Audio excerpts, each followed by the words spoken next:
बात कि भारत की न्याय पद्धति का नाश हो जाएगा, भारतीय समाज टूट जाएगा, ऐसे ही मैकॉले एक बात और कहता था। मैकॉले की लिखी हुई एक चिट्ठी है मेरे पास, उसकी फोटोकॉपी।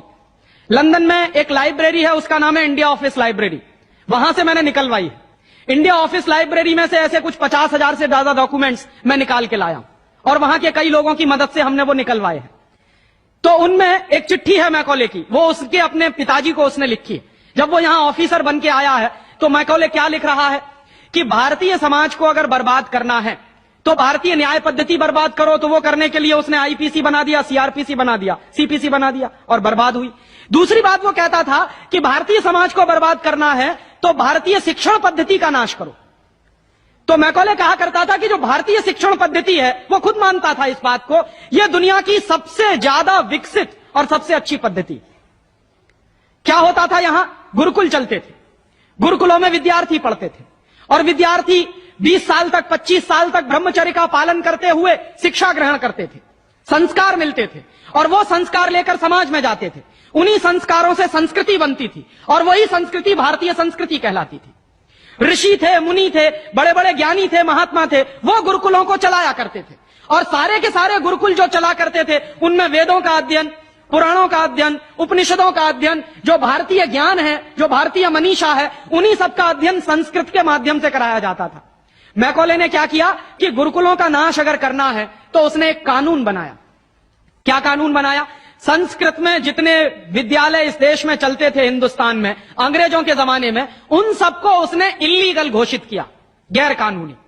और उसने प्रतिबंध लगा दिया कि संस्कृत भाषा के माध्यम से कोई भी गुरुकुल चलेगा उसको अंग्रेजी सरकार मान्यता नहीं देगी। तो मान्यता किसको देगी? अंग्रेजी के माध्यम से जो कॉन्वेंट स्कूल चलेंगे उनको अंग्रेजी सरकार मान्यता देगी। और उसके लिए बाकायदा उसने कानून बनाया। उस कानून का नाम है इंडियन एजुकेशन एक्ट। और यह इंडियन एजुकेशन एक्ट लागू हुआ 1858 में, आज से लगभग 140 साल पहले। तो 140 साल पहले जो कानून लागू हुआ था अंग्रेजों के जमाने में, वही कानून आज भी चल रहा है। उस कानून के आधार पर मैकॉले ने क्या किया? संस्कृत के माध्यम से चलने वाले गुरुकुलों को बर्बाद कर दिया, कानून बना के उनको बंद करा दिया। जो उनमें अध्यापक होते थे, गुरु होते थे, उनको मार पीट कर अंग्रेजी सरकार जेल में बंद करती थी। जो विद्यार्थी अध्ययन के लिए जाते थे उनको रोक दिया जाता था, उनका अध्ययन ना होने पाए उसके लिए समस्याएं खड़ी की जाती थी। और दूसरी तरफ कॉन्वेंट स्कूल चालू कर दिए और उसमें अंग्रेजी के माध्यम से शिक्षण देना शुरू किया। एक दिन उसने अपने बाप को चिट्ठी लिखी और इस चिट्ठी में उसने ये लिखा कि मैंने हिंदुस्तान में एक ऐसी शिक्षण पद्धति पैदा कर दी है जिसमें अगर हिंदुस्तानी विद्यार्थी पढ़ेंगे तो पढ़कर निकलने के बाद वो शरीर से हिंदुस्तानी होंगे, दिमाग से सब अंग्रेज हो जाएंगे। वो देख रहे हैं, अभी देख रहे हैं। तो शरीर से हिंदुस्तानी और दिमाग से अंग्रेज। तो मैकॉले दूसरी बात लिख रहा है उस चिट्ठी में कि जब वो शरीर से हिंदुस्तानी और दिमाग से अंग्रेज हो जाएंगे तो अंग्रेजों के हिसाब से सारे काम करेंगे। और वो विद्यार्थी जब कॉन्वेंट स्कूल में से निकलेंगे तो सबसे ज्यादा गालियां भारतीय संस्कृति को देंगे, सबसे ज्यादा गालियां अपने मां बाप को देंगे। कैसे? मॉम और डैड कह के।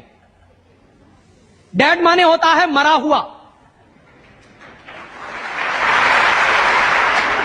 और मम्मी माने होता है शव। इजिप्ट में आप जाइए, मिस्र एक देश है, वहां पे ममीज कहा जाता है किसको? मरे हुए आदमी के शव को।